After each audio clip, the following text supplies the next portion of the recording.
Hey, what's up, YouTube? I'm doing a review here of my Daleboot VFF Pro ski boot. I have done some searching on YouTube, and I have not been able to find a detailed review or long-term test of these boots. There are a lot of ski boot manufacturers, retailers that sell this boot, and or not a lot, but there's a few out there, and they'll maybe tell you the pros of the boot and why you should buy it and everything like that. But I haven't seen anybody that's actually done a review on one of these and has skied in them and used them for a long period of time and beat the crap out of them and told you what they thought. So I thought it'd be beneficial in order for me to make this video, not to mention the fact that it's currently late October and I'm not skiing yet, so the season hasn't started yet. So I wanted to pull these out of the closet, inspect them. I think that I'm gonna need to send them back to Daleboot in order to have them repaired. And I thought it would be a good opportunity, since I'm pulling them out of the closet, in order to do a little bit of a review on these guys, so that you know about what you should expect, maybe why you should buy them, why you shouldn't buy them. I think that those things are important. If you're one of those people that thinks that a ski boot just does not fit, or it just hurts to wear a pair of ski boots, and that that part of skiing is foot pain and just basically mentally blocking that out, or getting through it, or basically quitting and sitting down, taking a rest, going into the bar, having a drink, whatever it is, because your feet hurt so much, or having to unbuckle your boot. If you're one of those people that really thinks that, and that's the way that skiing is, unfortunately, that's not the case. With these boots, you can be in these boots for 8 hours and have them be completely buckled. You can use this as a work boot. I am a ski patrolman part-time, and at my local mountains. And when I get into these boots, when we boot up at 7 in the morning, we don't have to get there at 5 in the morning to do avalanche control or anything like that. But when we get there, when we have our morning brief at 7 in the morning, I'm booted up, I'm buckled, I'm ready to go. And it is very common for me to not unbuckle my boots until 5 p.m. that day, when the shift is over. And I am comfortable in the boot all day long. And I never thought that was even possible, especially for somebody like me who has flat-footed, has no arch. I have no arch on my foot at all, and I am comfortable in these boots all day long. So if you're interested in getting a pair of boots that don't hurt your feet, and that's your number one priority, then you can go ahead and purchase these boots, and they should be able to eliminate that issue. The reason why they don't hurt is because of the fact that the boot is custom made. So what custom made means is that, in this case, what it means is that you have a custom made injection molded plastic shell that's made directly to fit your anatomy. And then also what you have is a custom heat molded, in this case it's an Intuition brand liner.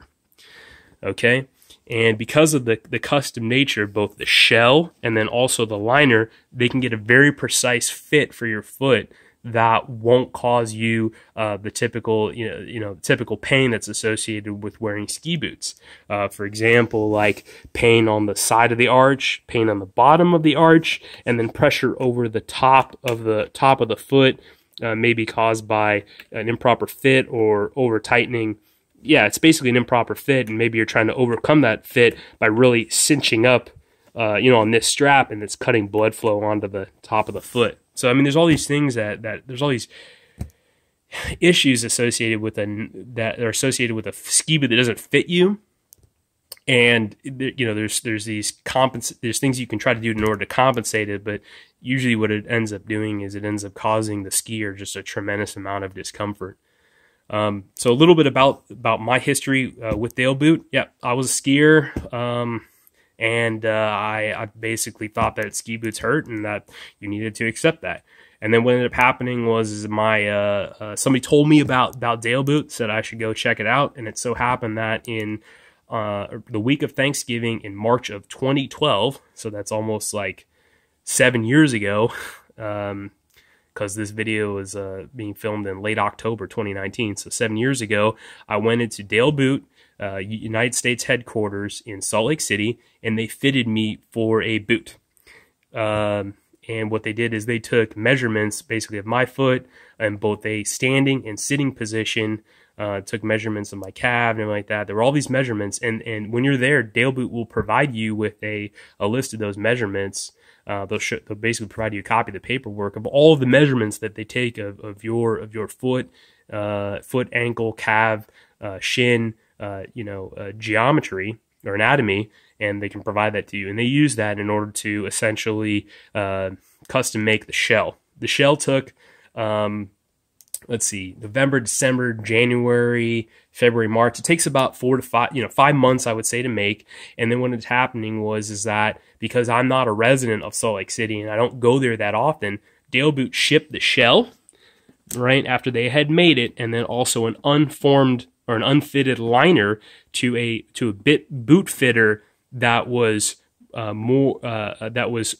closer to where I live. And that happened to be in Mammoth Lakes, California, the Mammoth Mountain Ski Area. If you're familiar with it, there was a boot fitter at the time that was there, and I had the Daleboot ship the shell and the unfitted liner to him, and then I drove up there to Mammoth Lakes, and he fitted me in the liner, and then after that I was able to go and ski at Mammoth Mountain. And then at the end of the day, because the fitting was done, well, the fitting was done one day, the liner was fitted in one day. I went to ski the next day, and then at the end of the next day I went back and I was able to talk to the boot technician about what I was feeling, what I was experiencing, for the purposes of making modifications to the liner, or to ensuring that we had in fact had a better fit. So the overall cost back in 2012, in order to have, I got fit. So the shell was basically fitted in one day in November of 2012, and then 5 months later, one day fitted for the liner, right? Also in one day. Total cost out of pocket for everything was $800. Now the issue that I have, the issue that I have is that when you go onto the Daleboot website, they don't have any information on pricing, which I think is a disservice to people that are interested in buying a pair of ski boots. So I basically did a Google search, and very quickly, took like 2 minutes, and I found a company called OutdoorXL.com, and they're located in the Netherlands. And for some reason, although they're in the Netherlands, they're listing their prices in dollars. I guess that's US dollars, and it's $667 for the boot. And now I don't know if that also includes the shell or not. It could be both the shell and the liner. But if you just wanted an Intuition wrap liner, I went on to backcountry.com. Backcountry is a US website. They're headquartered also in Salt Lake City, and you can buy an Intuition liner from them for $189. Depending on what size you need. The prices may vary. That also doesn't include tax or shipping. Backcountry.com does charge for tax, so be aware of that.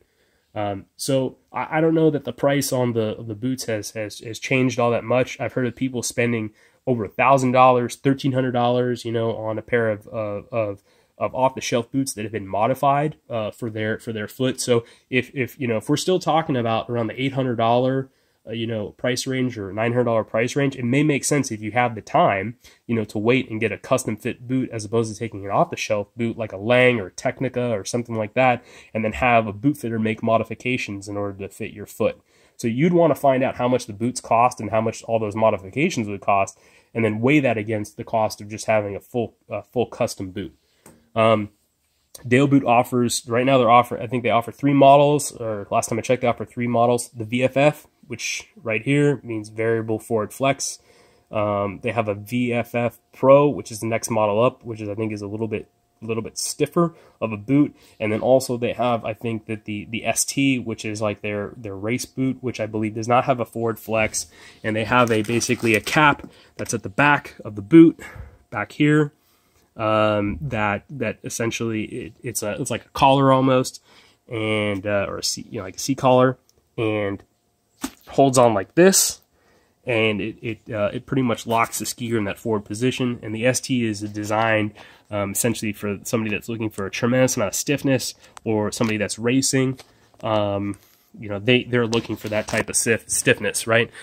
If you're talking about mechanical engineering, and you're trying to increase the responsiveness of a mechanical system, right? Like, for example, like a race car. How do you get a race car to turn faster? Well, the way that you do that is you just make the chassis stiffer, right? So if you're talking about the skier and the ski boot being a mechanical system, the way that they get that skier to turn faster, right, because it's super high performance, is they go, hey, you know what? Just make this boot stiffer. That's all you have to do, and that way when the skier delivers power, right, through the boot to the ski, there's no slop or play or loss of the power transfer, right, due to that slop, right? And that's because it's stiff. That would be the reason why you'd want to stiffen up the boot.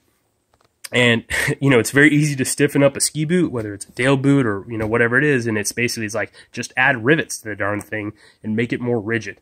And it gets, it's going to get more stiff, and as a result of that, it's going to get less comfortable, of a boot. So it's pretty darn easy to make a really stiff boot, and it's easy to make a soft boot because you can take out rivets or use softer materials or use a softer liner or something like that.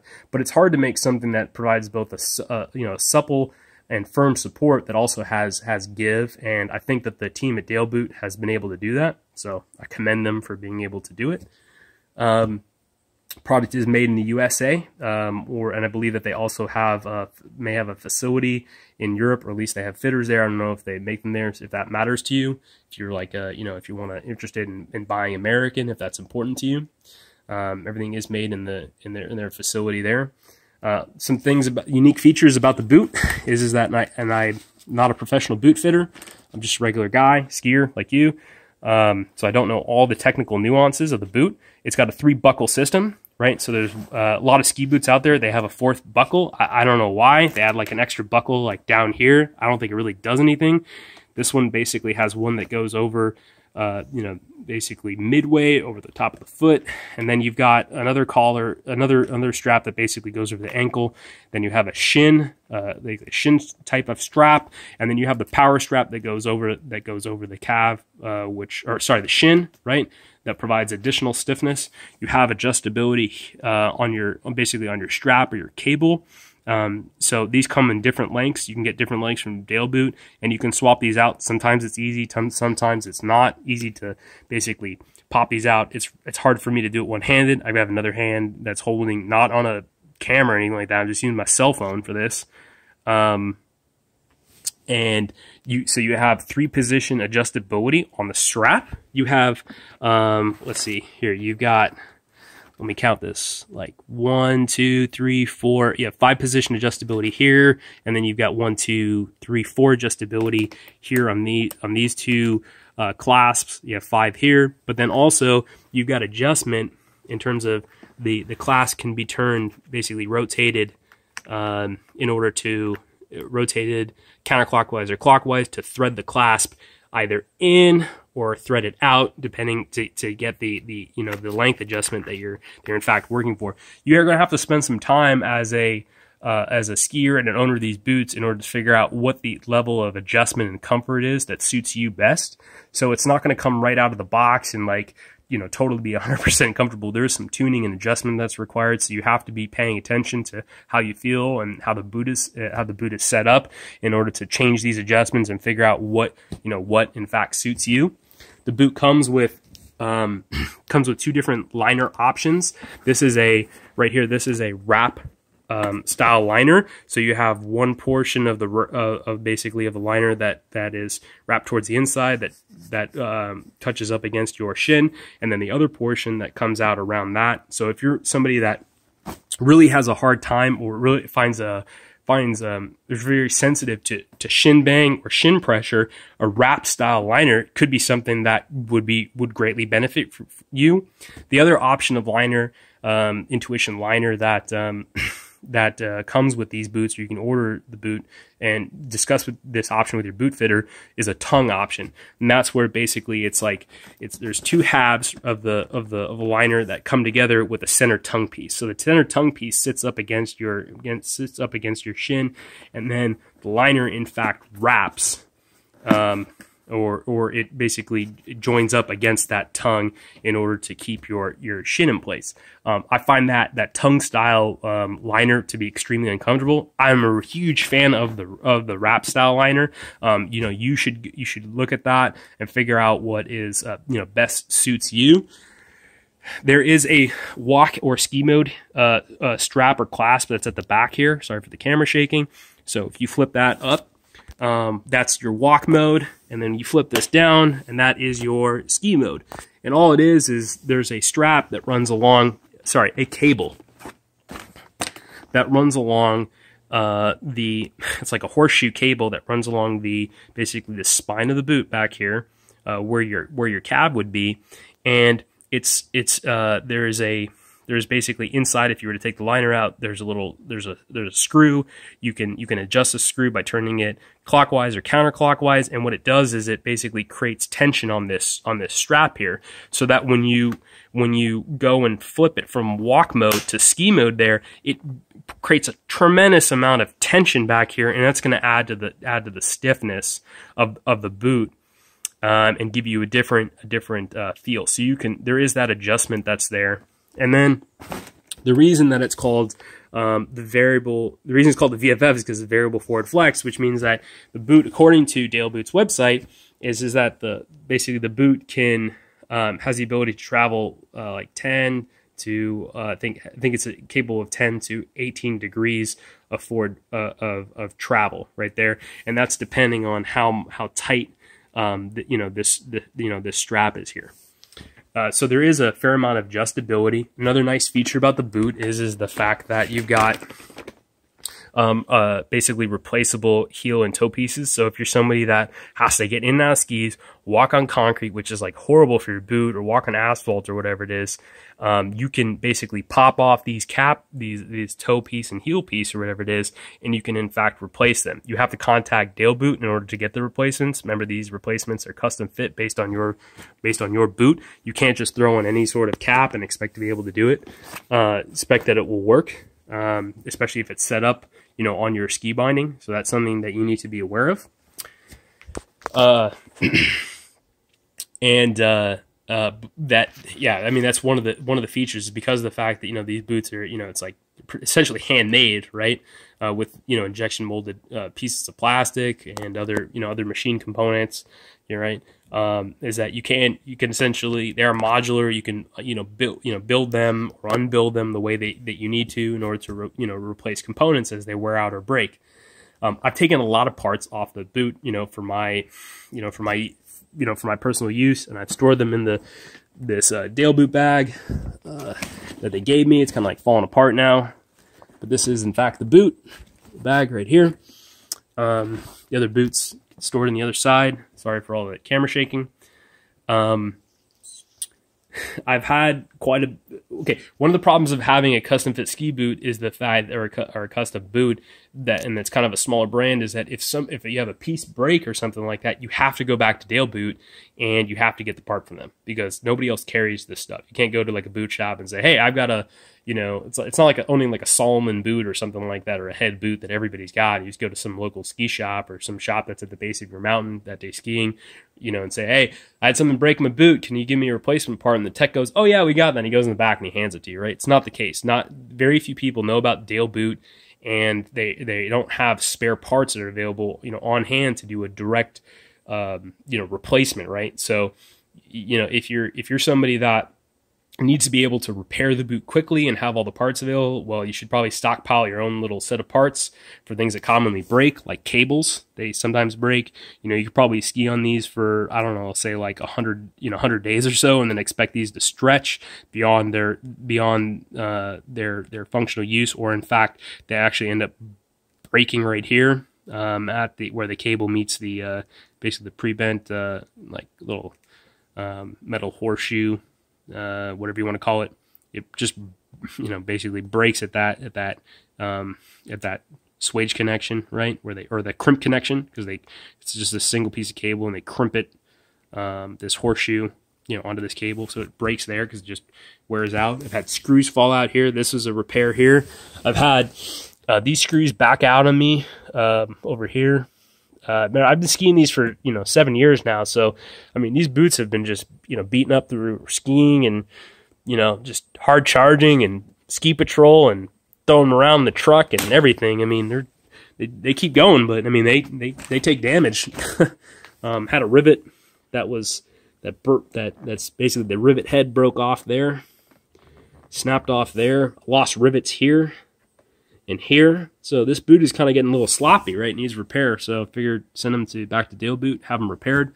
There was a calf piece that was back here that was providing support. It was irritating the crap out of me, and you can see some kind of wear spots from where that support used to be installed, and that's a little slot right there to facilitate mounting. So I took that out. The boot has a canting device that basically installs at the bottom. That's just basically a plate, and it sits in the bottom of the boot, and then you install the liner after that. And the canting device is part of, I guess, the fitting process, or it's provided to you as included in the sale of the boot. If you need basically a custom canting device, basically when the boot is like, it's like how your foot, you know, like sits in the boot. So when we talk about canting, it's like tilting. So it's like it allows they can essentially set up your foot so it's like pitched forward, you know, toes pitched down, toes pitched up, your foot, you know, pitched over to the left, or canted to the left, canted to the right. I mean, they can set all these up, but the way they do it is kind of hokey because they just basically, it's like a piece of plastic. It's molded to you know, basically follow the contour of the bottom of your foot. And then what they do is they just put in these, just really like these, you know, inexpensive screws in the bottom of them. And then they'll back the screws out. And what that effectively does is it changes the height of the screw relative to the plate. So, and they what they can do is if they have like, you know, 3 screws, right, and they set different heights, well, that can change basically the 3 points will set a plane, right? And it allows them in order to change the position. I thought it was just kind of irritating, so what I ended up doing is I freaking took that thing out and just chucked it. I didn't chuck it. I stored it. It's in the bag. It's probably in there somewhere. I don't know if it's worth even showing to you. Probably should have had it out to begin with. I got like boot heaters and stuff in here. I've got, you know, just I've got some dryer sheets